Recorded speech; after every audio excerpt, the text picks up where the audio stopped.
اور کیا تمہیں موسیٰ کے حال کی خبر ملی ہے؟ جب انہوں نے آگ دیکھی تو اپنے گھر والوں سے کہا کہ تم یہاں ٹھہرو، میں نے آگ دیکھی ہے، میں وہاں جاتا ہوں، شاید اس میں سے میں تمہارے پاس انگارہ لاؤں یا آگ کے مقام سے اپنا رستہ معلوم کر سکوں۔ پھر جب وہ وہاں پہنچے تو آواز آئی کہ اے موسیٰ، میں تو تمہارا پروردگار ہوں، تو اپنے جوتے اتار دو، تم یہاں پاک میدان یعنی طویٰ میں ہو، اور میں نے تم کو منتخب کر لیا ہے، تو جو حکم دیا جائے اسے سنو۔ بے شک میں ہی اللہ ہوں، میرے سوا کوئی معبود نہیں، تو میری عبادت کیا کرو اور میری یاد کے لیے نماز پڑھا کرو۔ قیامت یقیناً آنے والی ہے، میں چاہتا ہوں کہ اس کے وقت کو پوشیدہ رکھوں تاکہ ہر شخص جو کوشش کرے اس کا بدلہ پائے، تو جو شخص اس پر ایمان نہیں رکھتا اور اپنی خواہش کے پیچھے چلتا ہے، کہیں تم کو اس کے یقین سے روک نہ دے، تو اس صورت میں تم ہلاک ہو جاؤ۔ اور اے موسیٰ، یہ تمہارے داہنے ہاتھ میں کیا ہے؟ انہوں نے کہا یہ میری لاٹھی ہے، اس پر میں ٹیک لگاتا ہوں اور اس سے اپنی بکریوں کے لیے پتے جھاڑتا ہوں، اور اس میں میرے اور بھی کئی فائدے ہیں۔ فرمایا کہ موسیٰ اسے زمین پر ڈال دو، تو انہوں نے اس کو ڈال دیا اور وہ یکا یک سانپ بن کر دوڑنے لگا۔ فرمایا کہ اسے پکڑ لو اور ڈرنا مت، ہم اس کو ابھی اس کی پہلی حالت پر لوٹا دیں گے، اور اپنا ہاتھ اپنی بغل میں دبا لو کہ وہ کسی عیب و بیماری کے بغیر سفید چمکتا دمکتا نکلے گا۔ یہ دوسری نشانی ہے تاکہ ہم تمہیں اپنے بڑے بڑے نشانات دکھائیں۔ تم فرعون کے پاس جاؤ کہ وہ سرکش ہو رہا ہے۔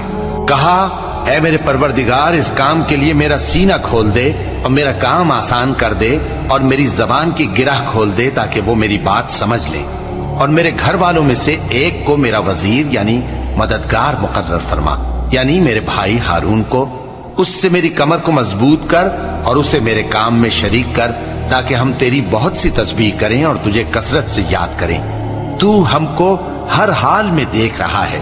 فرمایا موسیٰ، تمہاری دعا قبول کی گئی، اور ہم نے تم پر ایک بار اور بھی احسان کیا تھا جب ہم نے تمہاری والدہ کو الہام کیا تھا جو تمہیں بتایا جاتا ہے، وہ یہ تھا کہ اسے یعنی موسیٰ کو صندوق میں رکھو، پھر اس صندوق کو دریا میں ڈال دو، تو دریا اس کو کنارے پر ڈال دے گا، اور میرا اور اس کا دشمن اسے اٹھا لے گا۔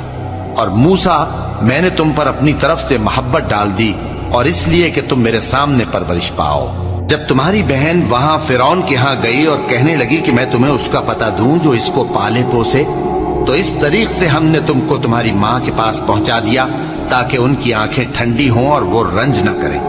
اور تم نے ایک شخص کو مار ڈالا تھا تو ہم نے تم کو غم سے نجات دی، اور ہم نے تمہاری کئی بار آزمائش کی، پھر تم کئی سال اہل مدین میں ٹھہرے رہے۔ پھر اے موسیٰ، تم ایک اندازے پر آ پہنچے، اور میں نے تم کو اپنے کام کے لیے بنایا ہے، تو تم اور تمہارا بھائی دونوں ہماری نشانیاں لے کر جاؤ، اور میری یاد میں سستی نہ کرنا۔ دونوں فرعون کے پاس جاؤ کہ وہ سرکش ہو رہا ہے، اور اس سے نرمی سے بات کرنا، شاید وہ غور کرے یا ڈر جائے۔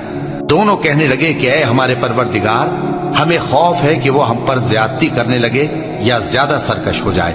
اللہ نے فرمایا کہ ڈرو مت، میں تمہارے ساتھ ہوں کہ سنتا اور دیکھتا ہوں۔ اچھا تو اس کے پاس جاؤ اور کہو کہ ہم آپ کے پروردگار کے بھیجے ہوئے ہیں، تو بنی اسرائیل کو ہمارے ساتھ جانے کی اجازت دیجیے اور انہیں عذاب نہ کیجیے۔ ہم آپ کے پاس آپ کے پروردگار کی طرف سے نشانی لے کر آئے ہیں، اور جو ہدایت کی بات مانے اس کو سلامتی ہو۔ ہماری طرف یہ وحی آئی ہے کہ جو جھٹلائے اور منہ پھیرے اس کے لیے عذاب تیار ہے۔ غرض موسیٰ اور ہارون فرعون کے پاس گئے، اس نے کہا کہ موسیٰ، تمہارا پروردگار کون ہے؟ کہا کہ ہمارا پروردگار وہ ہے جس نے ہر چیز کو اس کی شکل و صورت بخشی، پھر راہ دکھائی۔ کہا تو پہلی قوموں کا کیا حال ہوا؟ فرمایا کہ ان کا علم میرے پروردگار کو ہے جو کتاب میں لکھا ہوا ہے۔ میرا پروردگار نہ چوکتا ہے نہ بھولتا ہے۔ وہ وہی تو ہے جس نے تم لوگوں کے لیے زمین کو فرش بنایا اور اس میں تمہارے لیے رستے بنا دیے اور آسمان سے پانی برسایا، پھر اس سے مختلف نباتات پیدا کی کہ خود بھی کھاؤ اور اپنے مویشیوں کو بھی چراؤ۔ بے شک ان باتوں میں عقل والوں کے لیے بہت سی نشانیاں ہیں۔ اسی زمین سے ہم نے تم کو پیدا کیا اور اسی میں ہم تمہیں لوٹائیں گے اور اسی سے ہم تمہیں دوسری دفعہ نکالیں گے۔ اور ہم نے فرعون کو اپنی سب نشانیاں دکھائیں، مگر وہ تکذیب اور انکار ہی کرتا رہا۔ کہنے لگا کہ موسیٰ، کیا تم ہمارے پاس اس لیے آئے ہو کہ اپنے جادو کے زور سے ہمیں ہمارے ملک سے نکال دو؟ تو ہم بھی تمہارے مقابل ایسا ہی جادو لائیں گے، تو ہمارے اور اپنے درمیان ایک وقت مقرر کر لو کہ نہ تو ہم اس کے خلاف کریں اور نہ تم، اور یہ مقابلہ ایک ہموار میدان میں ہوگا۔ موسیٰ نے کہا کہ آپ کے لیے یوم زینت کا وعدہ ہے، اور یہ کہ لوگ اس روز دن چڑھے اکٹھے ہو جائیں۔ تو فرعون لوٹ گیا اور اپنے سامان جمع کر کے پھر آیا۔ موسیٰ نے ان جادوگروں سے کہا کہ یہ تمہاری بربادی ہوگی، اللہ پر جھوٹ نہ باندھو، وہ تمہیں عذاب سے فنا کر دے گا، اور جس نے جھوٹ باندھا وہ نامراد رہا۔ تو وہ باہم اپنے معاملے میں جھگڑنے اور چپکے سرگوشی کرنے لگے، کہنے لگے یہ دونوں جادوگر ہیں، چاہتے ہیں کہ اپنے جادو کے زور سے تم کو تمہارے ملک سے نکال دیں اور تمہارے بہترین مذہب کو نابود کر دیں۔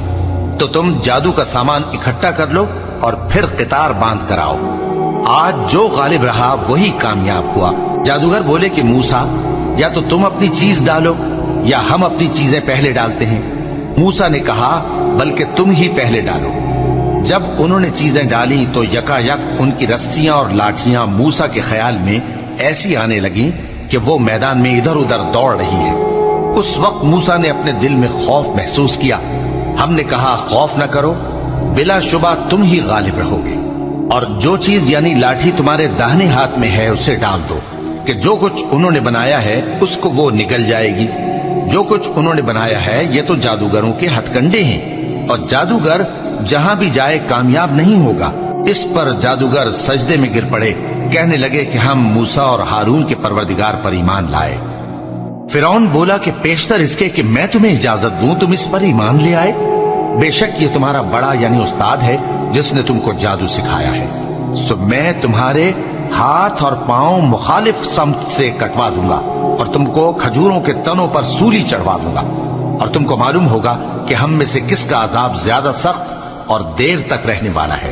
انہوں نے کہا کہ جو دلائل ہمارے پاس آ گئے ہیں ان پر اور جس نے ہم کو پیدا کیا ہے اس پر ہم آپ کو ہرگز ترجیح نہیں دیں گے، تو آپ کو جو حکم دینا ہو دے دیجئے، اور آپ جو حکم دے سکتے ہیں وہ صرف اسی دنیا کی زندگی میں دے سکتے ہیں۔